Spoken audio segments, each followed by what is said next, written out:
the only effective means of addressing inequality without a lot of people dying appears to be related to land reform. And that is a big question in this country, the land question. I think that the land question is critical.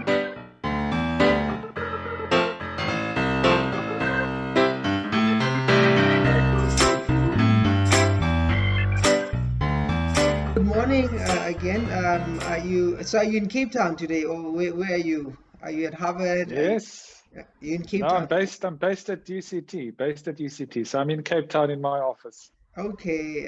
Is it a cool day? Is it cold? Because the weather there changes a lot. It is chilly. It is chilly. Yeah. Yeah. But And thank will you. be for a few more weeks. Yes. Maybe let me introduce you properly to those who'll be looking at the viewing the video. So today a very special guest, Professor Wahbie Long. Is a clinical psychologist and associate professor in the Department of Psychology at the University of Cape Town, a Mandela Mellon Fellow at Harvard University. He is a recipient of the Early Career Achievement Award from the Society for the History of Psychology. Welcome. I always thought you'd do something great, by the way. Myself and the other interns that you supervise.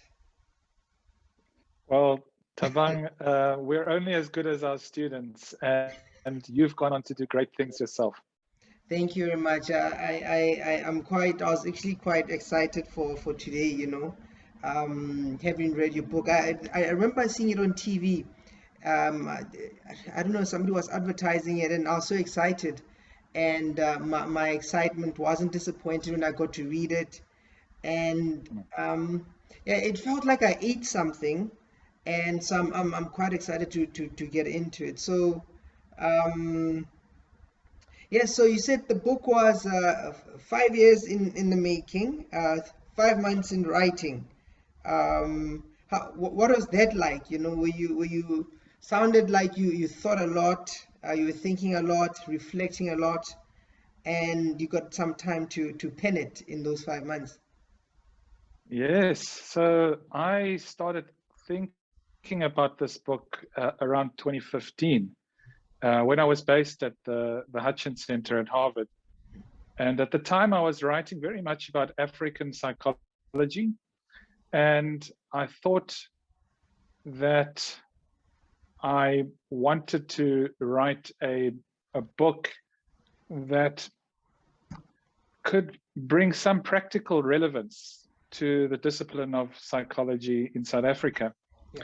And initially, I had thought to myself that I was going to write a book on Freudo-Marxism. I was going to try and bring together the best from Freudian psychoanalysis and the best from Marxist theory, and try to think about how our internal worlds are connected to our external worlds. So that project went on for a couple of years up until early 2019, when I was very much at sea and I had no idea how I was going to write this book. Yeah. I had an invitation to give a keynote at the South African Psychoanalytical Association's annual meeting in early 2019. And the brief I was given was to talk about the psychology, the psychodynamics, if you will, of violence. Mm-hmm. And that's what I did at that conference in early 2019. And it was at that meeting that I realized that the talk I gave, the keynote I had delivered, was in fact the boiled down version for this book, Nation on the Couch. So I started writing the book in the first half of 2020 when I was on sabbatical. I managed to write most of it in the first 2 or 3 months, and then lockdown came. Lockdown came, and I didn't have a conclusion. And I had to look after my kids, and it took me a couple of months of just thinking about the book that I had written to really come up with a conclusion that I could live with, if you like. And so that conclusion I wrote around about May, June last year. Found a great publisher in the second half of last year, and the book came out in April this year. No, thank you very much. I think, I mean, I enjoy reading myself, and I think when I read this particular book now, you know, Nation on the Couch, I thought it was one of those classics. I hope you continue to write more, because you initially thought of doing Marx and Freud. It sounds as if maybe we might have that kind of offering at some point in the future. In your introductory, your preface, I think you point out, I think, some issues maybe in terms of how we get trained as professionals. And what I was thinking about is, you know, how when we were taught, we used to think about, you know, how do you maintain the frame, right?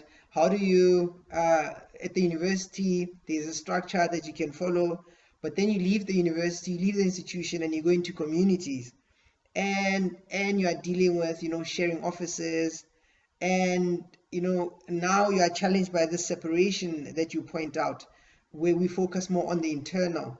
And what about, you know, the societal structures? The people are hungry, people, you grew up in this violent context, and maybe to say a little bit more about this seemingly existent, this line that we draw between what psychology typically focuses on in terms of the inner workings of a person, and maybe sociology maybe might focus on what's happening with society, that we were taught at some point that there's a separation. But I think in what you point out, that there is a marriage of some sort, and we need to perhaps think a little bit more about that. Absolutely, Thabang. Psychology has for a very long time struggled to theorize the connection between the internal and the external, between the psychological and the social.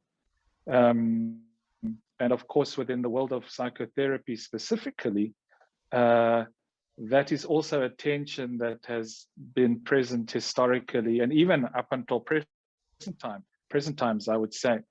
The idea of the blank slate therapist who doesn't bring their values into the consulting room is very much something of the past. But I think that that kind of conservative spirit still lingers in consulting rooms, not just in South Africa, but I would say around the world, where discussions of the political are often seen as being beyond the remit of us as psychologists. I do think that the terrain is shifting, though, if one thinks about the rise of the relational and the intersubjective schools in psychoanalytic theory, that there is a growing willingness to think about how external social, material, political reality shapes our internal worlds. But there's a long way to go yet. I, for one, don't think that psychotherapy is an inherently politically conservative practice. I think it depends very much on what the nature of one's training has been. And certainly if we dig into the history of early psychoanalysis, we see that in fact, the second generation of psychoanalysts were very much left-leaning radicals, communists, social democrats, socialists, and all the rest. And it was only really with the intervention of World War II and the subsequent exodus of those left-leaning psychoanalysts to America in particular, that psychoanalysis kind of got taken over by medical schools, it got institutionalized, and it lost its revolutionary roots, if you will. But certainly, I think there is much within psychoanalytic or psychodynamic theory, more broadly speaking, that can teach us a lot, actually, not just about our internal worlds, but about how our internal worlds are shaped by what's going on in the world around us. I'm actually I'm actually glad that you got to write this, right? Because part of what I was struggling with is just with my work. I felt that somehow some training was missed, and to some degree I felt ill prepared, and I wanted to work on it and develop myself. And you brought up a concept, the idea of alienation, right? And very often, I don't know, for myself, maybe let me see for myself, there's this idea that you're in the world, but you don't exactly fit in, right? You don't fit in. In fact, when I was reading your book, I you just took me on a like memory lane. I just thought of a lot of things, of how many people struggle in terms of things you see, things you wish for, things you wish you can attain but you can't, whether people acknowledge you or not. And I thought it was a useful idea, maybe to speak more of that, the idea of the alienation that people experience, that you've observed, and what you reflected on. Yes, alienation is very much a key theoretical concept in the book. And there are different ways of talking about it. And I use it in the book really in a technical sense. I don't use it in the colloquial sense. People nowadays speak about being alienated in different sorts of ways. So they will say, I'm alienated from my spouse, or I'm alienated from my children, or I'm alienated from my work. I don't have a relationship with these people, or with my occupation. I feel disconnected. That's the colloquial understanding of alienation. Separation, estrangement, and so on. But in the technical sense, alienation actually means something a little bit different. I define it in the book, and I follow Rahel Jaggi here, as meaning relations of relationlessness. In other words, alienation in the technical sense is not about a separation. It's not about the absence of a relationship. Alienation implies very much the presence of a relationship, but it's a distorted relationship. It's a relationship of relationlessness. Alienation theory is something that has been written about for well over 100 years. Figures like Durkheim, Weber have written about it. Marx famously wrote about it. One could even say that in a sense, Freud wrote about it. Fanon wrote about it. Du Bois wrote about it. It all came down to alienation at the end of the day. And so the term really has a rich intellectual history. One can talk about universal alienation, class alienation, racial alienation.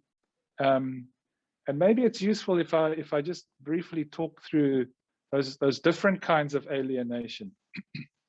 So if one thinks about universal alienation, one can sort of just begin with Freud, really, and his book, Civilization and Its Discontents.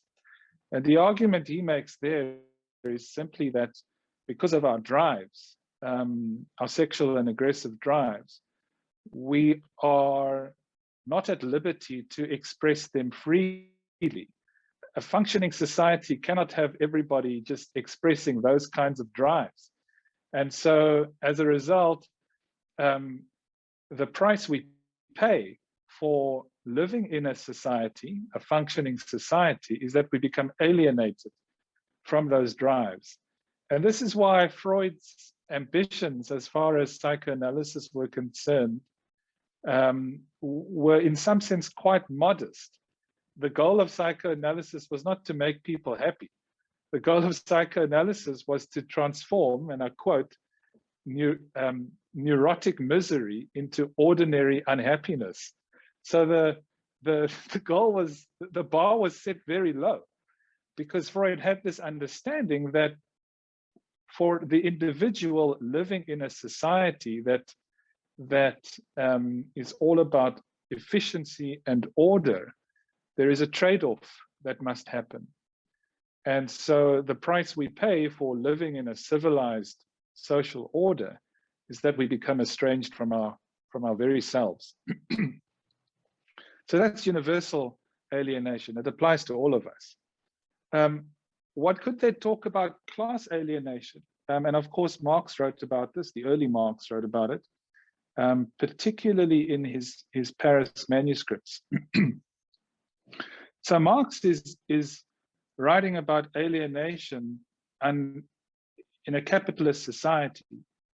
And his argument is that 4 types of alienation are part and parcel of the capitalist setup.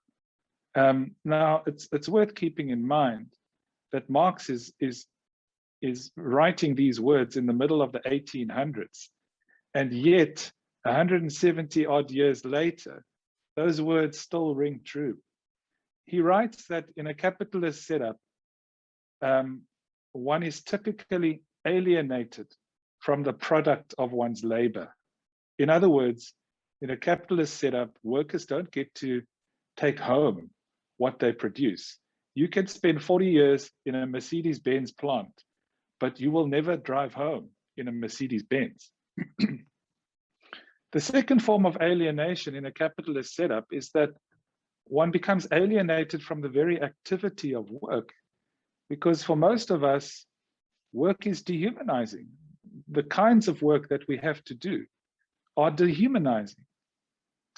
Marx also writes about a third form of alienation in which we become alienated or estranged from each other. We don't see each other as comrades. We see each other as rivals. So if the employer doesn't want to pay the employee a decent wage, and the employee says, well, I'm not going to work for you anymore, rather than comrades. And then the final form of alienation for Marx is just that we become alienated from ourselves, essentially. And that is really the most damaging kind of alienation in the Marxist scheme. Then one can talk about racial alienation. Du Bois's astounding book from the early 1900s, The Souls of Black Folk, where he writes about double consciousness, that for the Black subject who has to move through white spaces, one isn't simply aware of oneself as a human being. One is aware that one is looked at. One occupies a particular position in the white psyche. In other words, the Black subject is frozen under this searing white gaze. And it's that double consciousness that can be so damaging for Black people. Fanon is another who writes about the alienation of the Black subject. He has this memorable passage, I think it's in Black Skin, White Masks, where he leaves Martinique and he goes to the so-called motherland, France, and he encounters a white mother and her white child, and the white child says, "Look, Mom, a Black man." And it's in that very moment that Fanon realizes that he is Black, and he is sealed into that objecthood, to use something along the lines of the words that he employs. So different kinds of alienation, universal, class, racial alienation. I think it's a very powerful metaphor for how many people around the world are feeling. And I know that sounds like a bit of a blanket statement, and people have been criticized over the years for saying that alienation is the common denominator for all of human suffering. But if we understand alienation as a kind of relational pathology, that our relationships with each other are so damaged in the lives that we lead nowadays, then I think there is something to be said for the relevance of a concept of alienation for understanding our lives today. No, thank you very much. Actually, I was going to ask you how is it playing out today, right? And because you also talk about the emotions between people, how we relate to each other. And the question I had was, do you think that there's a shift in the world in some sense in different spheres? Do you think as people, maybe in South Africa, do you think we are sort of coming together or drifting apart? Is it possible to get to a point where we are not there isn't a sense of alienation, or is it is that like a utopia? Because you also mentioned that the history of the world is that of masters and slaves, right? And as I was thinking about that, I thought, could it ever be leveled, or will there always be some sort of hierarchies, some sort of people will always struggle with each other? What's your sense? Yeah, that's a big question. Hierarchy, is it an essential part of human existence? Well, for one, Walter Benjamin, the cultural critic, said that there is no document of civilization that isn't in the same breath a document of barbarism. Yeah. The two go hand in hand. As we civilize ourselves, we brutalize ourselves.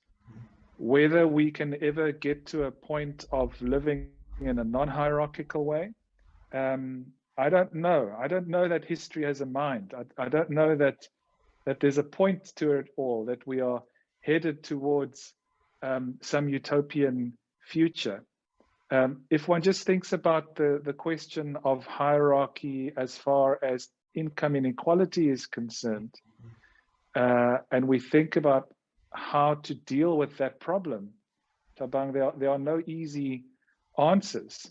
If you speak to a neoliberal economist, they'll tell you the answer is simple. Roll back the social benefits and let the market do the work. It will distribute the spoils, and through some kind of trickle-down effect, everybody will be happy. Then you speak to economists on the left, and they say the exact opposite. They say you've got to regulate the market, and you've got to have big government. So depending on who you speak to, you'll get a different answer as to how to deal with inequality. But what the historical record suggests, and this is something that I write about a bit in the book, is that from the Stone Age to present times, inequality has only really been dented in a serious way when a lot of people died. And the Stanford historian Walter Scheidel, he's written a book called The Great Leveler. And in this book, he writes of four horsemen that over the millennia have managed to deal, at least to some extent, with the problem of inequality. And each one of those horsemen brings death in his wake. Whether one's talking about world war or mass mobilization, whether one's talking about revolution, whether one's talking about state failure, or whether one's talking about pandemics and disease, where so many people die that the balance between capital and labor is shifted in a major way. So what we know from experience is that there is no way to solve inequality without a lot of people dying. And of course, that's no answer to the problem of inequality. So will we get to a point where hierarchy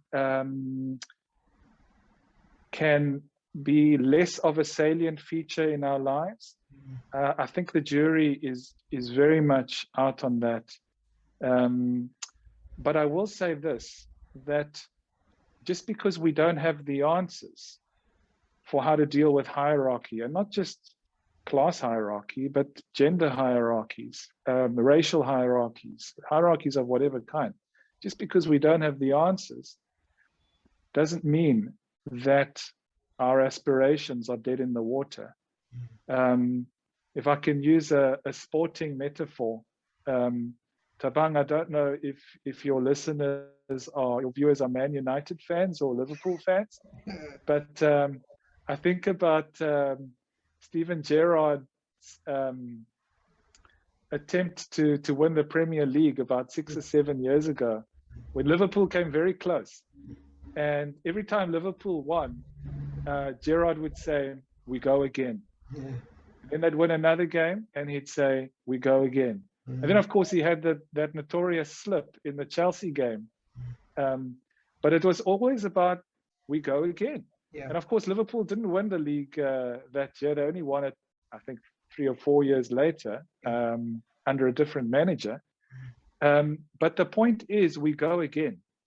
We go again in the hope that what we know about ourselves can guide us to building a less unequal society. So there are no easy answers as to whether we can live in a non-hierarchical way. But that should not, that at least for me, should not mean the end of all hope. Yeah, in fact, I'm glad that you went there, because I think you discussed that in your chapter of hope, but I found it like it was almost a contradiction in a little bit, because I mean, when I was reading about those 4 horsemen or 4 levelers, I think you had mentioned, for me, I thought this is terrible, because you're talking about war and states that fail and pandemics, and I thought, oh my word, I mean, but I thought about South Africa. So with the context of what we saw a few weeks ago, you know, with the riots and things like that. So when I was reading that chapter, I thought, is this something that, you know, we're going to, if we want to make the world a bit more balanced a little bit, is it going to hurt? And I think there's a theme in the book. I think you write very honestly, because at some point I thought, I wouldn't say harsh, but it is just some very difficult things to swallow. But yet when you talk about it, you know, you have hope. You know, we go again, as you say. And I was just wondering how you balance those two, you know. And if you want to respond to that, but I had another question about then, because you broke down your book into, you talk about shame, you talk about envy, there's impasse, and then hope, and then of course you go into the golden rule, right? And I was just wondering about the shame part, and how, I suppose, the people, when you feel shame, I think you also referred to the movie Parasite. You use that as an illustration, and the Joker.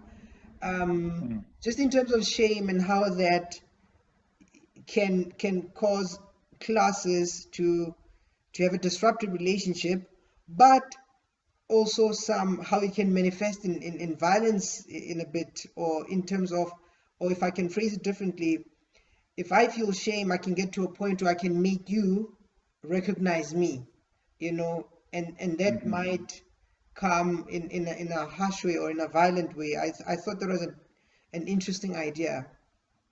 Yes, sure. So, Thabang, before I get to the question of shame, maybe I can just also address the first question you raised about the South African context. What does Shadell's argument about the 4 horsemen mean for addressing inequality in South Africa?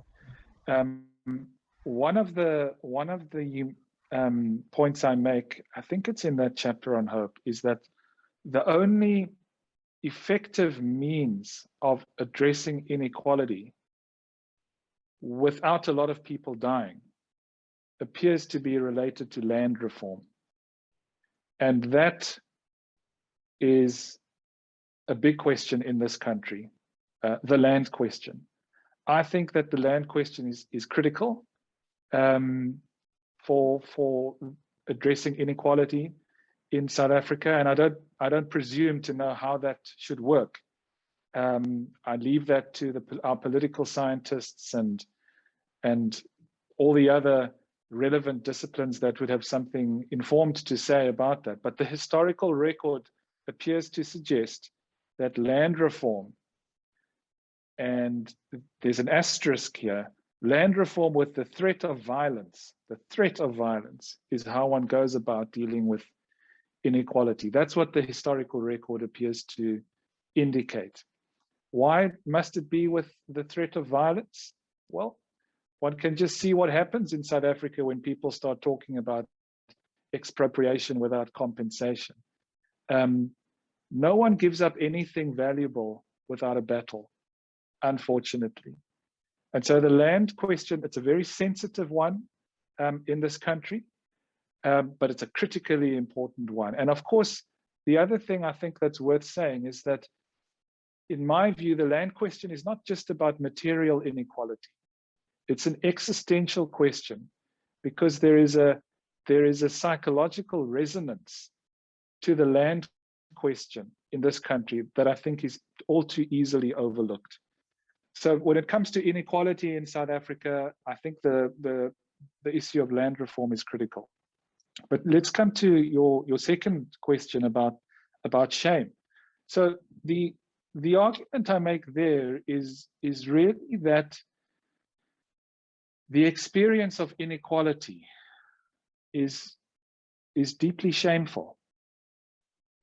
If one lives in a country where everybody is poor, in other words, we're talking about absolute poverty, then everybody is in the same boat. And as a result, one doesn't have a culture of social comparison, where one looks at oneself as less than or being diminished in some way, because everybody has the same fate.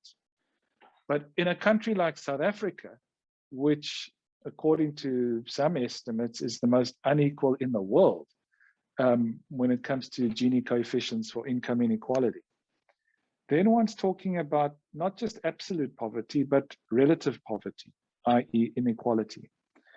And in liberal bourgeois countries like South Africa, where you've got inequality, social comparisons must kick in. Social comparisons are part of the deal. People become aware, painfully aware, of their abjection in society. And of course, in South Africa, we're not just talking about abjection or humiliation or shame in a class sense. That is overlaid with centuries of racial shaming, cultural shaming, linguistic shaming, and all the rest. So what I posit in the chapter of shame is that this country is saturated in it. And shame is a very painful emotion because it's a particularly social one. It's shameful just talking about shame. And the question then arises of how people ordinarily deal with shame. My suggestion is people deal with shame by projecting it outwards. Projecting it outwards because it's just too difficult, it's just too painful to sit and stew in it. It gets projected outwards, but it doesn't get projected onto the power establishment. No. It typically gets projected onto scapegoats. It gets projected onto vulnerable groups, like women, like children, like refugees, migrants, and the psychodynamic logic is simply this: I don't want to feel the shame, so I will make you feel it, and I will shame you, and now you will sit with the shame. And that, for me, is why in this country we sit with not just shocking levels of violence, but also a shocking brutality of violence. People typically describe violence in South Africa as senseless, right? Because it just goes beyond the realm of what seems possible, if you like. But I think it's directly proportional the shock quality of violence in South Africa is directly proportional to the amount of shame that this country is laboring under.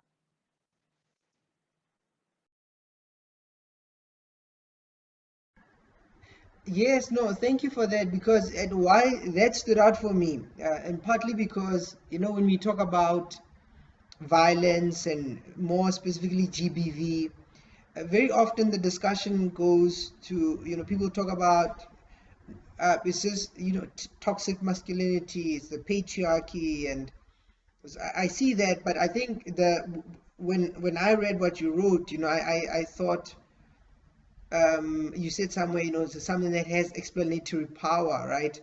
And I thought, yeah, this sounds, this makes sense, and I wanted to actually look a bit deeper into it, you know. What concerned me about it, though, is that if so many people are feeling, if there's such a level of shame, right, and how do you restore it? This is kind of the question that I had. How do you restore it? How do you care without paying a price? I don't know if I can use an example, right? So if you I had somewhere they say, you know, if you want to love a beast, you can't change a beast. Somebody's behaving like a beast. You have to love them. You have to sacrifice yourself. And somehow when I read what you wrote, I was thinking that if somebody has to intervene in that space, do you have to put yourself at risk? Like, could you work with shame that's so deep in a way that it will not harm you? Is it possible to work with it in a safe way? I don't know if you understand the question. That's another great question. I don't think that it's possible to work in a safe way with shame, particularly if one's talking about defenses like projection. When those kinds of defenses are at play, as we know, based on our clinical work, it's very difficult to work at that level. So I don't think there's anywhere to hide, as it were. But this is why, speaking as a therapist now, this is why the frame becomes so important.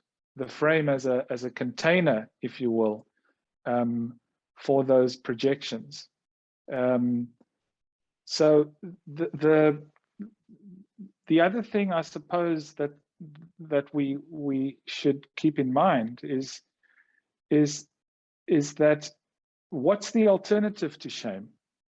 What's the healthy alternative to shame? And in my mind, it's dignity. It's dignity. Some people would call it respect, some would call it pride, some would call it recognition. I mean, I consider all of these terms virtually synonymous.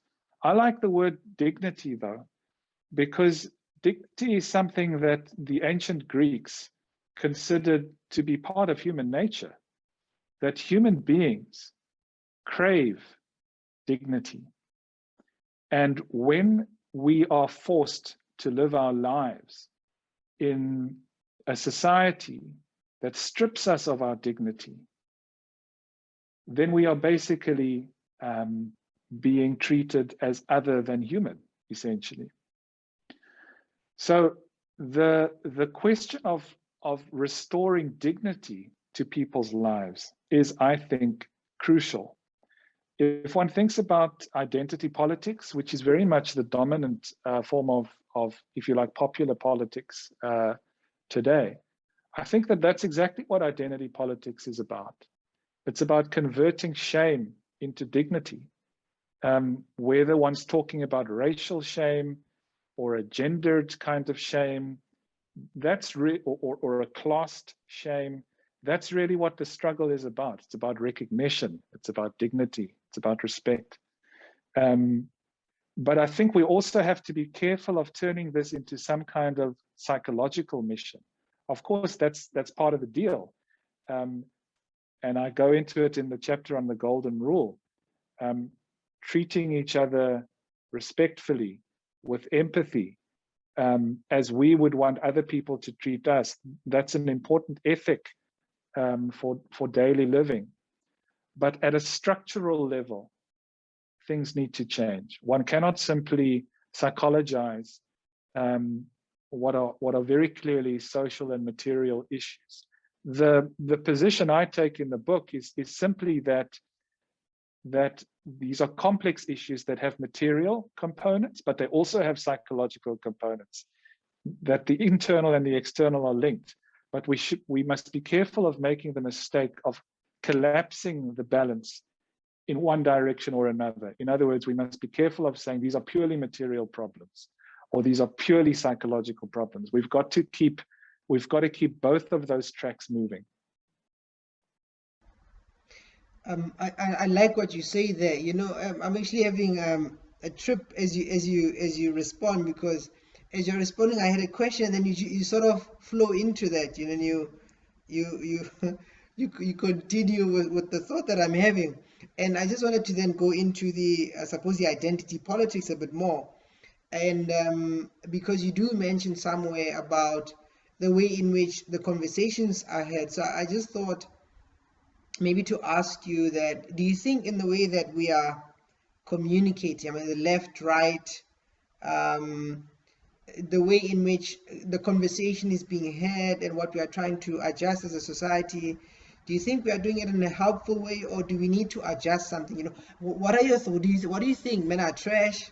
What do you think about such?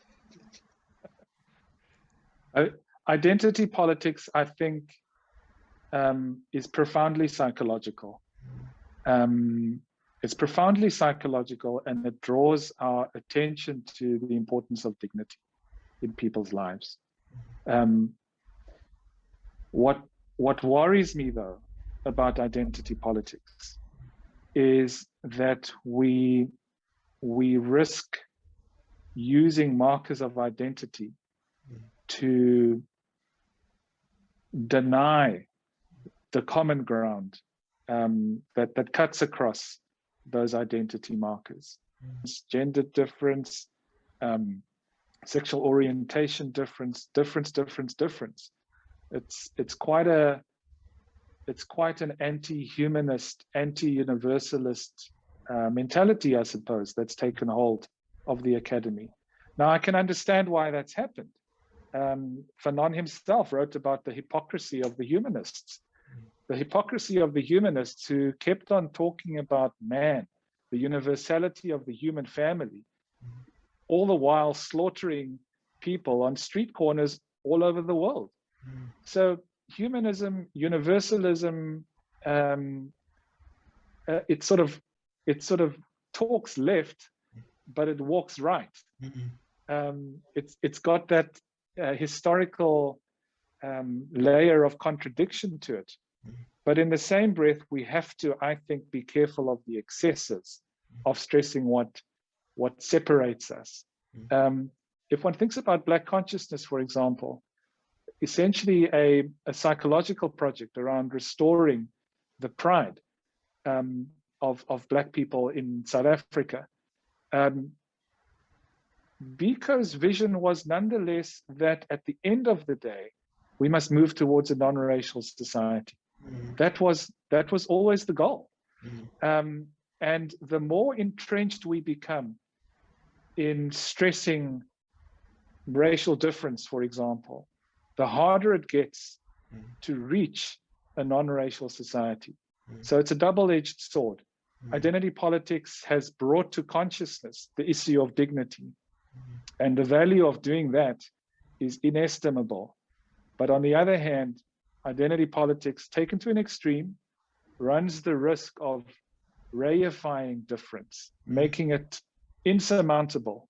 And then it becomes very hard to build a shared future in which all of us have a stake. I think the key word there, or the key thought there, is, you know, how do we build a shared world? So another chapter you write about when you write in I suppose envy. You know, I thought of something when I was reading that chapter. So I was working at a university, and it was around the fees must fall um, a movement at that time, right? And I remember, I think I had to go do some presentation about study habits or something like that.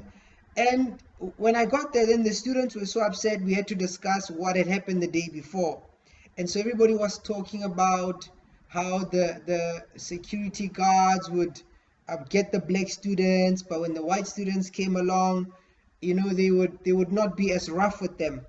And then I remember there was one white young lady who said that, she just feels that she doesn't know what to do, because when she tries to attend one of the marches, participate, she gets these looks and people tell her that she shouldn't be here.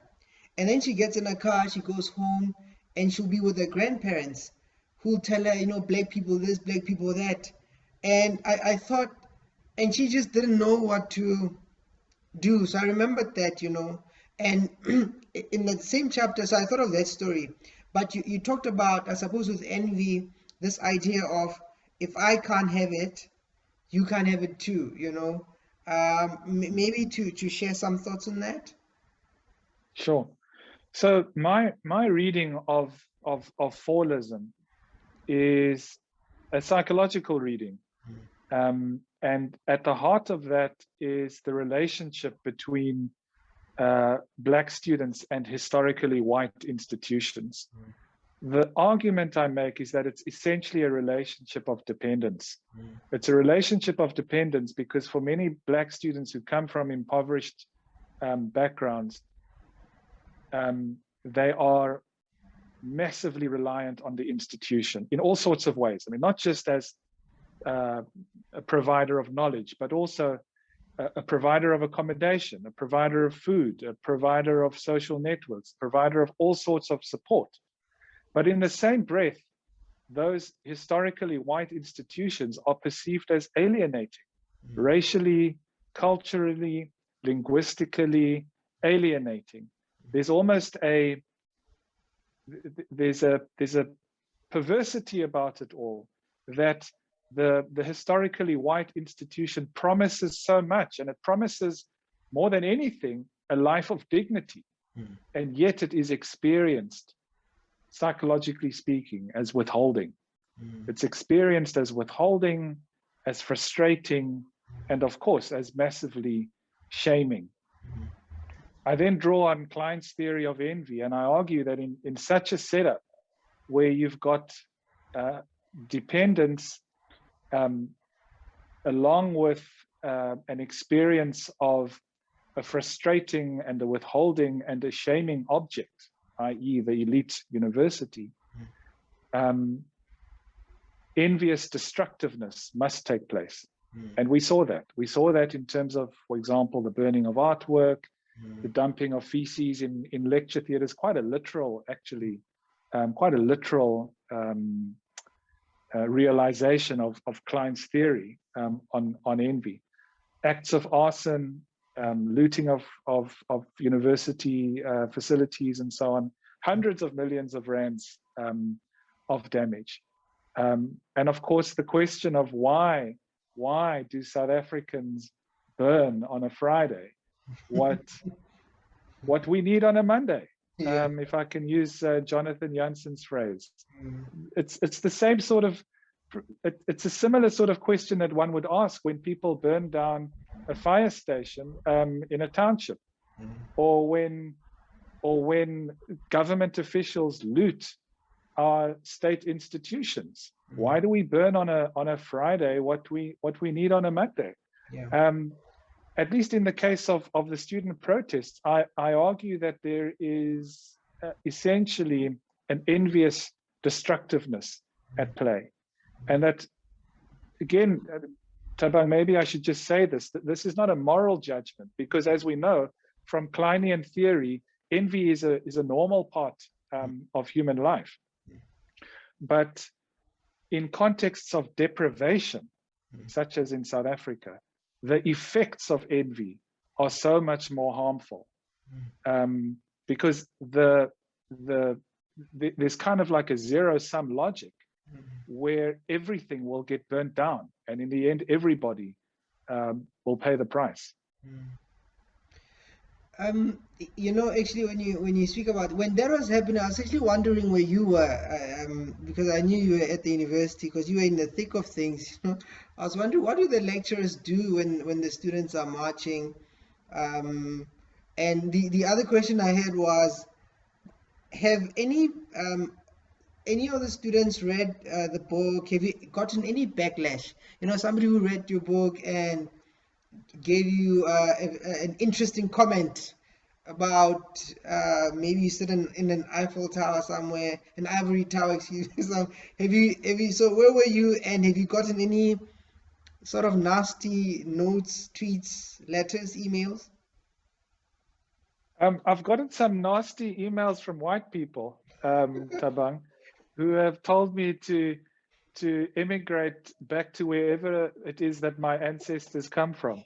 That's the negative feedback I've gotten. But to answer your other question about where I was at the time, when Roads Must Fall started, I was actually in the States on sabbatical, observing from afar. So it was difficult for me to get a reading on what was actually happening. And it was only when I came down and came back to Cape Town around about June of 2015 that I started talking to people to try and get a sense of what was happening. Some of the protest marches I participated in. I remember one of my classes getting interrupted by protesters, and I had to stop the class. And I suppose I have my relationship to fallism, if one can even call it that. It's a complicated one, in the sense that I recognize the students' grievances as, for the most part, completely legitimate. But as a psychologist, I also am going to try and understand what's going on under the surface. I haven't received a backlash from Black students yet. I don't know. Maybe it's still coming. But as I said, it's really white readers that have given me some flack for what I've written, and that's, I suppose, their response to the chapter on Impasse. Yes, yeah. Thank you very much. I was going to take it there as well. So maybe in my second last thought. Because you write there interesting stories about dogs and how I mean you how dogs. I think you quote somebody who said even the dogs get better medical aid than what a black person would get. But when I was reading that chapter, I actually remembered something. And I don't know what it is. I don't know if you have a dog or not, but maybe I thought I was going to ask you this. So I remember many years back, I remember I was walking to campus, right, at the University of Victoria. And then there was this particular house. It had dogs. When you walk past, it's like the dogs would pick who they barked at. And they would usually bark at, if you had those it's a work suit, men in work suits, and the dogs would bark at those people, and they would let other people pass, but bark at certain people. And I thought, are they taught to do that, or what's going on? So and the whole impasse thing, relating to some maybe white people withdrawing, not knowing how to interact, engage with the different, I suppose, debates. Where do they fit in South Africa? So first with the dogs, and just maybe an elaboration on your chapter on impasse. Sure. So the dog thing is something that I suppose derives from my own experience as a person of color growing up in apartheid South Africa, and just marveling at the relationship that white South Africans have with their dogs. I love dogs. I don't have one. I suppose I should just get that out of the way so that people don't imagine that I'm anti-canine in some way. But I was intrigued. I was intrigued by how white people relate to their dogs in this country. And of course, there's a popular sort of international literature about this, which I go into to some extent in that chapter. So it's not just a South African thing. And the more I got into this topic of dogs, the more I realized that actually dogs have a psychopolitical significance, particularly in colonial or, if you will, divided societies. If one looks at the history of warfare in the 20th century, for example, the German Shepherd in particular looms large. The Americans used the German Shepherd in Vietnam. They used the German Shepherd in Iraq. The Nazis used German Shepherds in World War II, as did the Japanese. The South Africans used German Shepherds in apartheid South Africa. And what seemed to be happening, I argue in the chapter, is that the colonial / imperial masters, if you will, were using dogs, German Shepherds in particular, to enforce the social order. And in our country, if you know, we just have to speak to our parents to know about what happened when Caspers rolled in to the townships or onto the Cape Flats. What would be the first thing that jumped out of the cat? It would be the German Shepherd. Those images of brutal dogs being used to do the dirty work of the regime. Those images are seared into people's memory banks, particularly older South Africans. But I then in that chapter start wondering, why dogs? Why couldn't imperialists, colonialists, white people just deal with native populations in respectful and dignified ways? What's going on here? So the task I then set myself in this chapter was to understand the mind of the colonizer. And I draw on the work of the French psychoanalyst Octave Mononi, particularly his book Prospero and Caliban, in which he argues that at the heart of colonialism is a hatred of other people, a misanthropy, actually, which is what spurred those early colonizers to pour out of Western Europe in search of lands that didn't have any people. And of course, when they got to the Americas, they got to Africa, they got to Australia, they imagined that they found virgin land. They didn't see people. They didn't see people because the natives, as far as the colonizers were concerned, were savages and didn't count as human beings. So from the psychoanalytic perspective, there's an interesting angle there, that there is a certain misanthropy, a hatred of human beings that actually animates the colonial imperial mindset.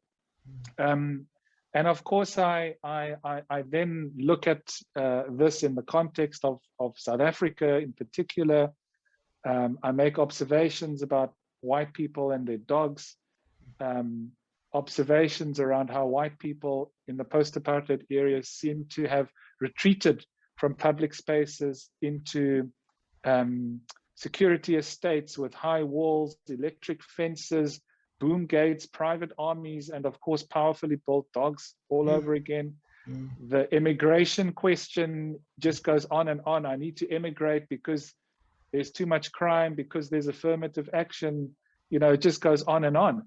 But the common denominator just seems to be this studied refusal to integrate or to engage with people different from oneself.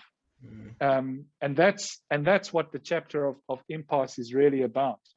That in post-apartheid South Africa, essentially the master-slave dialectic of Hegel has been turned on its head. Black people refuse to be a part of that dialectic anymore. And for white people, it has occasioned a painful process of soul-searching, because historically, for centuries, they have seen themselves as masters. And for the first time, they've had their stride broken. And now they have to imagine who they are in a democratic South Africa if they are no longer masters. Thank you. Beautiful, beautiful. I quite enjoyed this. You know, so my last question, there's so much I could ask you, but the last one, I suppose, is on the last chapter, you know, the golden rule. In that, you know, we I suppose we ought to treat people the way we want to be treated ourselves. And you started by saying you thought about a good conclusion, you know, a good conclusion to the book. And I know when you write a book, the conclusion is very hard to write. I think Malcolm Gladwell says he starts with that. He starts with the conclusion, and then he you know, he works his way up. But maybe just closing thoughts in terms of you know, how do we, with such sobering ideas, how do we remain hopeful, and how do we master the willingness, I suppose, to know, to be respectful to people, to actually understand that we ought to treat people the way we want to be treated. Why is that hard? Maybe just some closing thoughts on your last chapter. Yeah. Why is it hard for us to treat people in the way that we want to be treated? It should be obvious, but it's very hard to do. Absolutely, absolutely. And I think it varies from person to person. For some people, it's just because they're self-interested. For other people, it's because they're fearful. For still others, it's because they just don't have that kind of they don't have that sort of experience of what it's like to live in a kind of mutuality, if you like, with other people, where you don't have dependence, because dependence is depraved. You have instead interdependence, which is a completely different kettle of fish. It's hard. It's hard to relate to other people as one wants to be treated, and it's hard to not treat other people as one does not want to be treated. But again, it's something to aspire to, Thabang. And the reason I pick on the golden rule is because it's probably the only principle that has been agreed upon as an ethical way of living across time, across space, across religions even. And in fact, it's not even just a religious philosophy. Agnostics, atheists, religious people across the millennia have agreed that the golden rule is a formula for living. It's a difficult one to implement, but again, we go again, and we go again, and we go again, because it's aspirational at the end of the day. Maybe I could also just say that the very principle of the golden rule, treating people as you want to be treated and not treating them as you don't want to be treated, that very principle was developed by some of the great world teachers in response to the problem of structural violence. It wasn't something that they just sat under a tree and then the idea of a golden rule popped into their heads. They were thinking about what to do with the problem of inequality. And that problem of inequality has been with us since the year dot. And I think that the fact that these great world teachers living in different times, in different places, all came upon the same principle should give us reason to pause and to think seriously about the viability of the golden rule as a formula for living in our modern times. I can't thank you enough. Thank you very much. Great book. When you write your next one, I'll just read it. I won't even ask, you know, and hopefully we'll chat again. But thank you very much. All the best. Great work.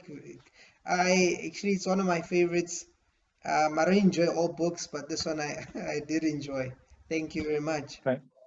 Thank you, Thabang. It's been a pleasure.